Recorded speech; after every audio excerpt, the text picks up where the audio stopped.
Hello అందరికీ hi friends. ఇది ఇక్కడ గడ్డి చూస్తున్నారు కదండి. గడ్డి ఏం గడ్డి అనుకుంటున్నారా? చూడండి, ఈ గడ్డి ఏంటో చూపిస్తాను. ఈ గడ్డి వచ్చేసి గరక అంటారు. ఇది ఎందుకు యూజ్ అవుతుందంటే మనకు దేవునికి అండి. చాలామంది వినాయకుడు పూజ చేసేటప్పుడు కానీ, వినాయక పండగ చేసేటప్పుడు కానీ ఇది గరక అనేది చాలా పెడతారు అన్నమాట. దేవునికి వినాయకుడికి ఇష్టం అంట ఇది. చూడండి, వినాయకుడికి చాలా ఇష్టం కాబట్టి గరక పెడతారు.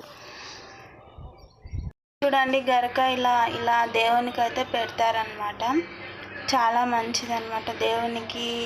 అంటే వినాయకుడు ఎస్పెషల్లీ వినాయకుడికి చాలా ఇష్టం అంట.